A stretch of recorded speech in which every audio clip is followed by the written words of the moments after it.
Hello friends, আজকে চলে এলাম নতুন একটা শর্টস ভিডিও নিয়ে। আজকে অনেক দিন ধরেই ভাবছিলাম আলুর চপ বানাবো, কিন্তু করা হচ্ছিল না। তো আজকে কি মনে হলো, ঘুম থেকে উঠে ভাবলাম যে আলুর চপ বানাবোই। তো আলুগুলো সেদ্ধ বসিয়ে দিলাম, ওদিকে সেদ্ধ হয়ে গেল আর আমি ওদিকে লঙ্কাটা ভেজে নিলাম, পেঁয়াজগুলো কেটে নিলাম। লঙ্কাটা ভাজা হওয়ার পর আলুটাকে ভালো করে মাখলাম লঙ্কা লবণ দিয়ে। এখানে মাখা হচ্ছে আর ওইদিকে আমার ভাই সব গোছাচ্ছে কৌটো কাটি, আর এদিকে আমি পেঁয়াজটা ভেজে নিলাম। হলুদ দিয়ে দিচ্ছি,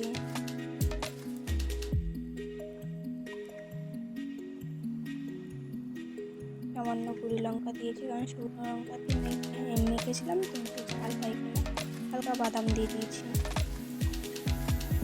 এবার ওই যে মাখা আলুটা দিয়ে দিলাম, দিয়ে এবার কিছুক্ষণ নাড়াচাড়া করবো।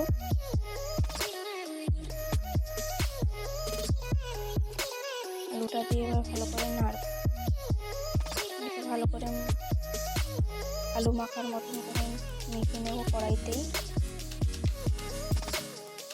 অনেকে অনেক কিছু দেয়, কিন্তু আমি অত রিস্ক খাবার খাই না, তাই এমনি সামান্য পেঁয়াজ, গুঁড়ি লঙ্কা, হলুদ এগুলো দিয়ে মেখে নিলাম আলুটাকে, চপের আলু। তার ফাঁকে বেসনটা একটু গুলে নিয়েছি। তারপর নামানোর আগে একটু গরম মশলা, ঘরে বানানো গরম মশলা দিয়ে দিলাম আর ভালো করে মাখলাম। মেখে নিয়ে এটাকে নামিয়ে দিয়ে রেখে দেবো।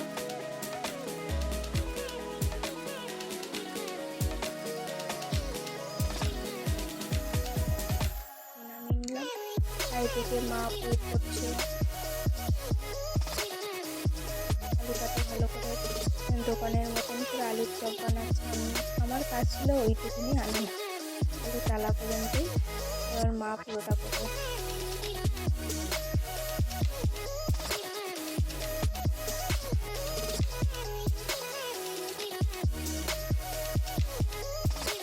এদিকে মা দিচ্ছে আর আমি এগুলো উল্টাচ্ছি।